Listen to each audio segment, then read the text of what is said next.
3, 2, 1. Welcome back, everybody. This Week in America, website thisweekinamerica.us. Great to have you with us on the program today.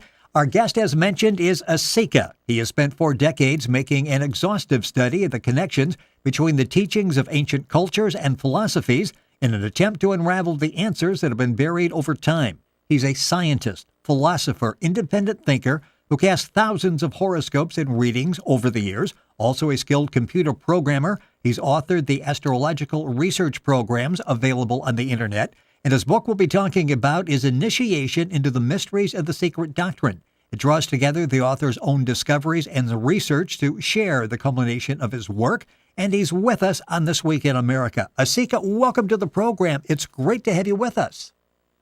Thank you so much, Rick. This is such a fascinating topic, and this will be the first of several programs that we're doing with Aceka. Let's start at the beginning and how you got interested. You talk about in the book that this was really something that you had questions that puzzled you. You had questions from a very early age. So this has been sort of a lifetime quest for you to get some of these questions answered.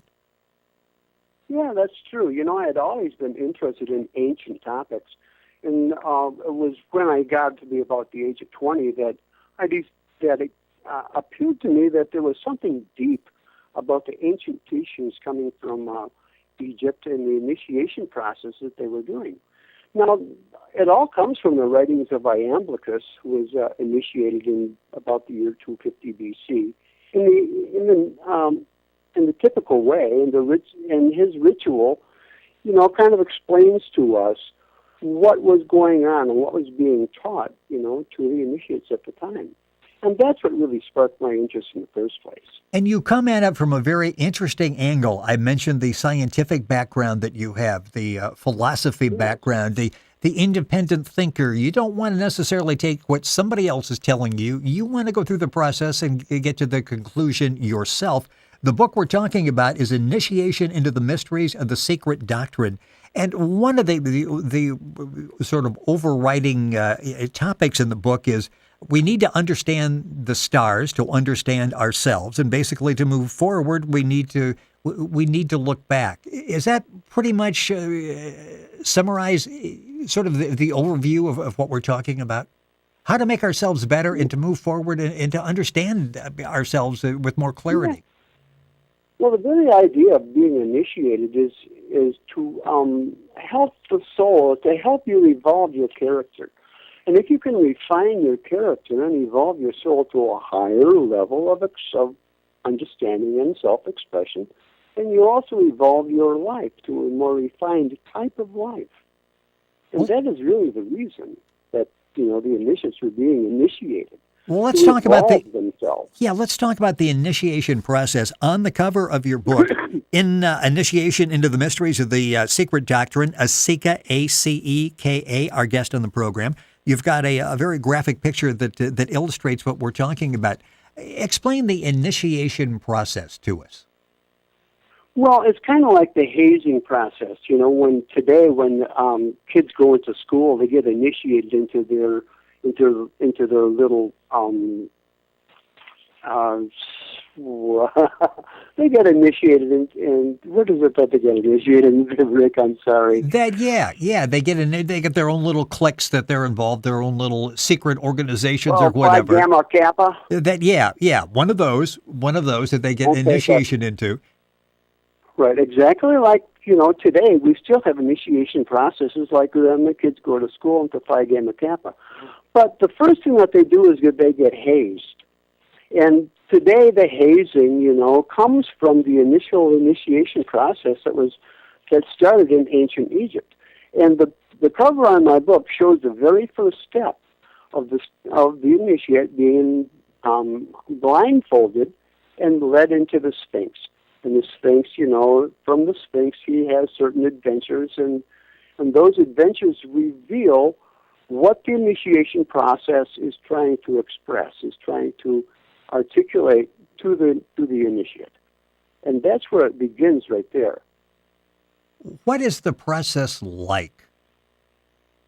Well, the first thing that happens to the initiate when he finally gets hazed is he is given a copy of his natal horoscope. And the idea of that is to study your horoscope, not that you're going to understand it quite yet, but you must memorize, all the factors of your horoscope, and this is for self-realization. Because the very first thing that you need to do is to realize yourself and to come to an understanding of your being and the meaning of your life. What exactly is a horoscope? That's something that the term is thrown around a lot, and I wonder sometimes if it's thrown around in the proper context. Yeah, it's kicked around. You pick up a newspaper and look at your horoscope, and you wonder the validity of this. Right. What is a horoscope, and are most of these that we're subjected to, are they in fact real horoscopes? Well, I wouldn't bother reading anything out of the newspaper, and that is not really what a horoscope is. Right. A horoscope is a very individual thing that is a map of the solar system on the instant that you were born.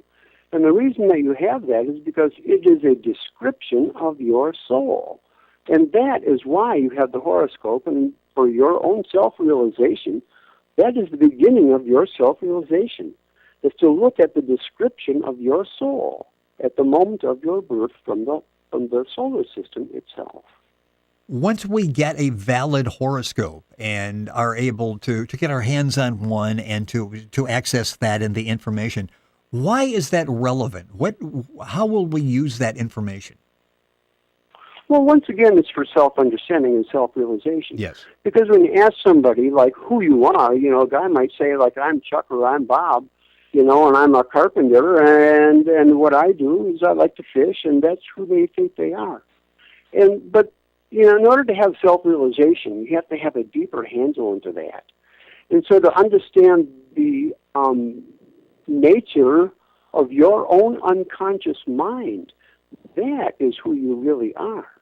And to understand the unconscious motivations of what, behind your life, that is who you are. And it's better to have a self-understanding based on your own unconscious mind, and that is what the horoscope helps you with and presents to you as a perfect description of your unconscious mind.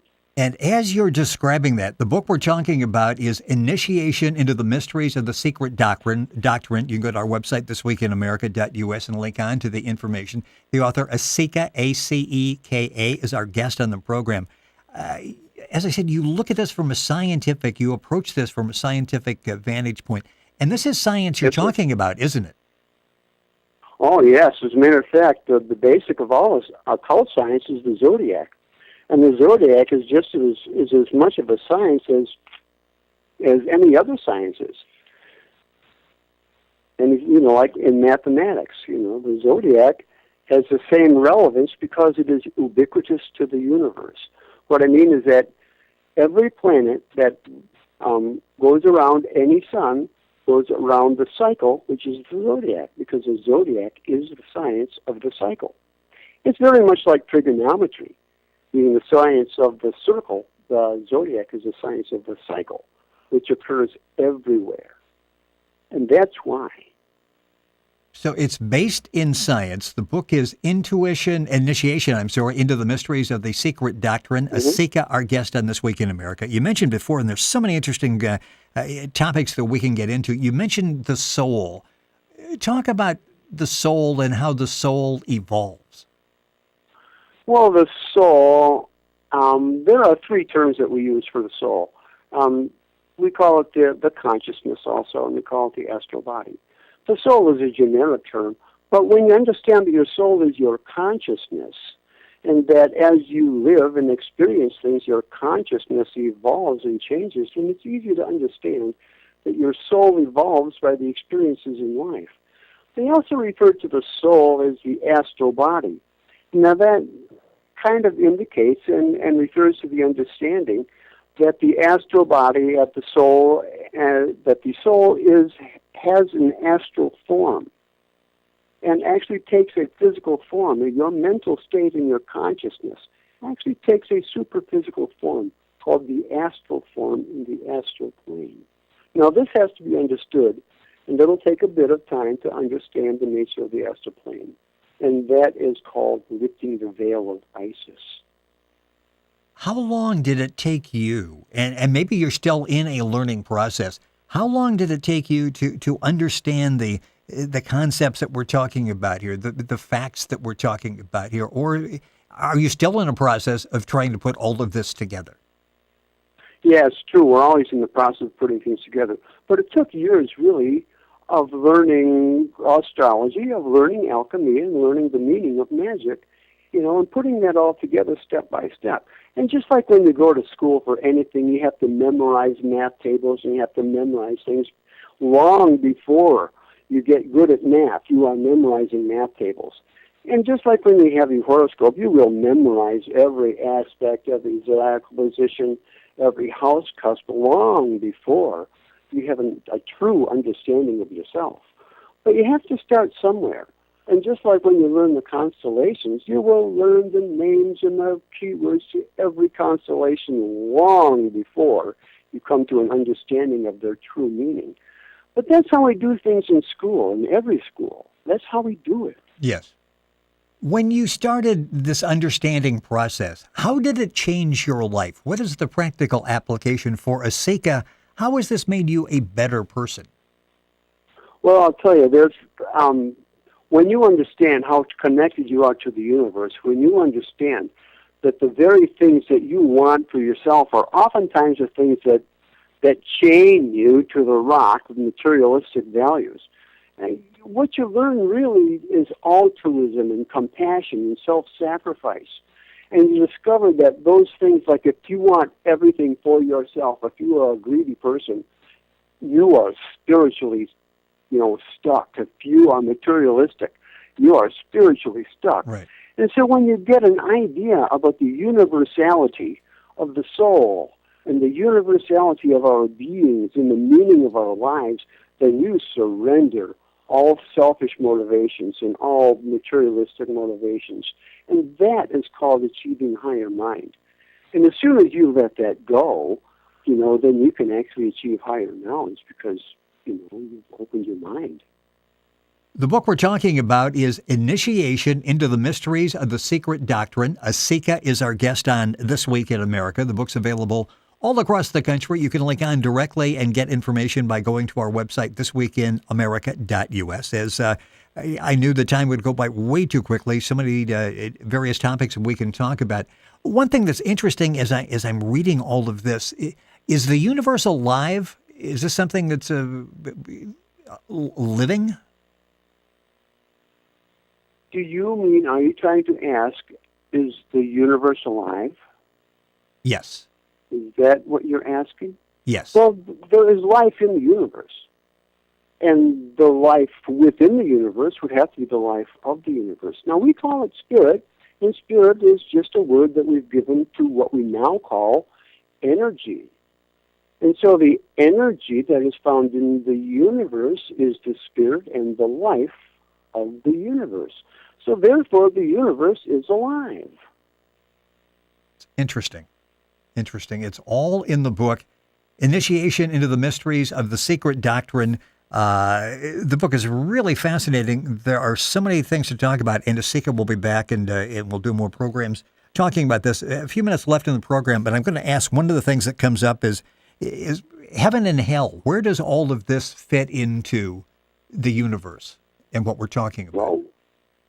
Well, once again, you have to have an understanding of what is called the astral plane and lifting the veil of Isis and having an idea that we do, in fact, live in two worlds. And we experience that world every night when we go to sleep, and we have what we call dreams. And some people remember their dreams really well, and some people don't. But everybody does dream at night. And the region, it is an astral region that you ascend to every night, is the same region that you will ascend to when you die and when you pass. And there you live in the astral plane until you reincarnate back into life again to have more experiences and to continue evolving your soul. And so understanding heaven and hell in the astral plane is all the very same thing. So when you understand that the astral plane is divided into tones, what I mean is kind of like a piano, starts at low tones and goes to high tones. The astral plane is electromagnetic tones that go from low tones to high tones. Hell would be the lowest tones in the astral plane, and on the other side of the spectrum, heaven would be the highest tones in the astral plane. Now, the astral plane and the electromagnetic tones are states of consciousness. So it's easy to see that a depraved soul and an angelic soul cannot exist in the same place in the same place at all. And it's easy to see that a person that refines his soul elevates his position in the astral place and gets closer and closer to the heavenly realms. And so heaven and hell are the lowest and the highest locations in the astral plane. Hell is where the lowest depraved emotions and the depraved activities belong, and heaven is where the more refined behaviors and activities and understandings exist. And so that is the difference between heaven and hell. But you have to realize that every location in between is there as well. They are only the top and the bottom of the building. Aceka, our guest on the program, a minute or so left, gone by way too quickly. You talk about any person who alters their consciousness also alters their life. How difficult is it? How difficult is it to alter? It's probably a question that we can't answer in a couple of minutes here. But how difficult is it to alter our consciousness? And when you do, you can actually see dramatic changes. Obviously, absolutely. And people have been talking about this for thousands of years, and even today on Oprah, they talk about it every day. Yep. Is that if you refine yourself, if you change your life, if you change your mind, if you change your consciousness, then you change your life.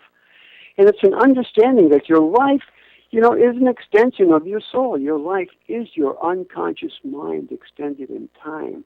And so that you change your mind, you change your life. Now, this is what is called magic. That is, having mind move matter. Because if you alter your mind, the matter, and you have changed your life. Because if you make a better decision, then you'll have a different outcome. And if you make refined decisions, then you have refined outcomes. And if you live a happier life because of the refined decisions that you make, then it's more of a joyous experience to live. It's an important book, a powerful book, an enlightening book. It's called Initiation into the Mysteries of the Secret Doctrine. Our guest on the program has been Aceka. That's Aceka. Books available all across the country. Information, and you can link on directly by going to our website, thisweekinamerica.us. Thank you so much for being with us on the program. There's so much more to talk about it, and I love the way that you approach this with the science background, the philosophy background, the computer programmer. You bring all of that analytical mind to this, helping to explain all of this to us. And I really appreciate you taking the time to be with us on the program today. Oh, I thank you so much, Rick. It's my pleasure to be here. And I just hope that anything that I have to say and anything that I write, helps humanity evolve themselves to a higher level of self-expression. And I thank you so much for giving me the opportunity to do this. And thank you for being with us once again. The book is Initiation into the Mysteries of the Secret Doctrine. Aceka, Aceka, our guest. You're listening to This Week in America, and of course information on our program and all of our guests at our website, thisweekinamerica.us.